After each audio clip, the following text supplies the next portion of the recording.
ہے پوری پوری رات قرآن پڑھیں گے، سارا کچھ کریں۔ دوسرا فرقہ مسلمانوں کا گھر کی بات ہے۔ میرے بھائیوں، دوستوں، علی والوں، ہم اہل بیت سے اتنا متمسک ہو گئے، سارا کچھ رہنا چاہیے، آزاداری ہو، سارا کچھ ہو، لیکن قرآن کو ہم اس طرح بھول گئے۔ رب کعبہ کی قسم، میں بڑا ببانگے دوہل کہہ سکتا ہوں 70% ہمارے لوگ قرآن پڑھنا نہیں جانتے ہیں۔ ترجمہ اور تفسیر کو تو چھوڑ دیں، قرآن پڑھنا، الفاظ قرآن نہیں پڑھنا جانتے۔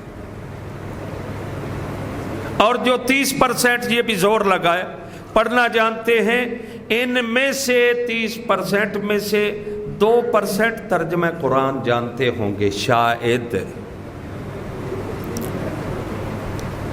بس آئے جناب، ہم نے مقابلہ کروانا ہے نماز کا اور اہل بیت کا، مقابلہ بنتا ہی ہے بھائی، کیوں کروائیں بھائی؟ ایسے کیوں نہ ہم کہیں کہ عزاداری امام حسین تب خوبصورت لگتی ہے جب اس کے ساتھ نماز ہو، اور نماز تب خوبصورت لگتی ہے جب اس کے ساتھ عزاداری حسین ہو۔ عزادار وہی اچھا لگتا ہے اہل بیت کو جو نمازی ہوتا ہے۔ آپ دیکھیں کربلا کے میدان میں، مظلوم کربلا کے سامنے جب صحابی آتا ہے اور کہتا ہے میرے مولا آقا نماز کا ٹائم ہو گیا، امام نے کیا دعا فرمائی؟ اس سے بڑی دعا امام اس وقت کیا ہو سکتی ہے؟ امام نے فرمایا جعلک اللہ من المصلین یوم القیامہ لقد ذکرتنی الصلاۃ، تو نے مجھے نماز یاد دلائی ہے، اللہ تجھے قیامت کے دن نمازیوں میں اٹھائے۔ جہاں پہ نمازی کھڑے ہو تو بھی اسی صف میں کھڑا۔ بسم اللہ،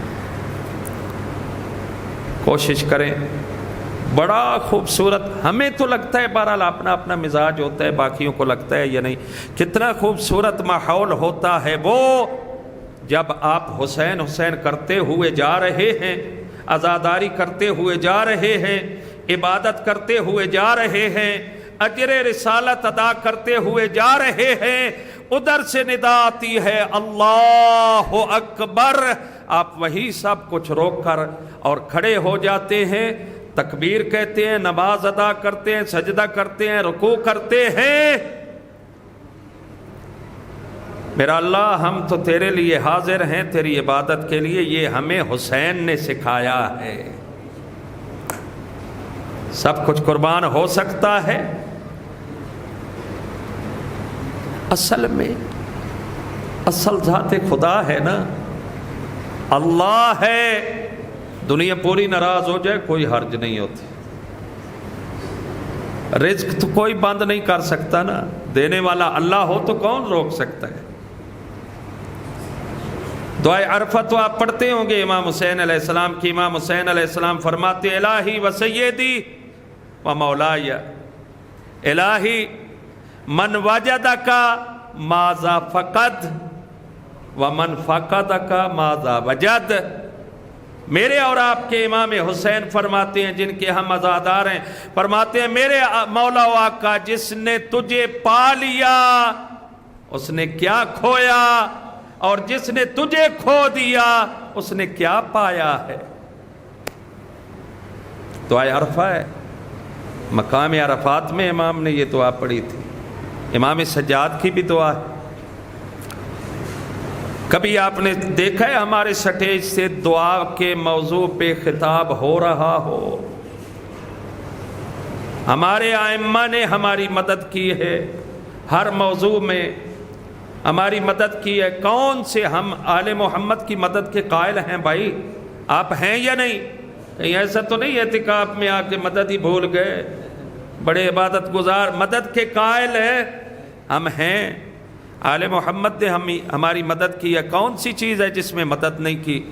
نماز کیسے پڑھنی ہے، مدد کی ہے۔ سجدہ کیسے کرنا ہے، مدد کی ہے۔ رکوع کیسے کرنا ہے، آل محمد نے ہماری مدد کی ہے۔ اللہ کی بارگاہ میں ہاتھ بلند کر کے کیسے اللہ سے مانگنا ہے، وہ بھی مدد کی ہے۔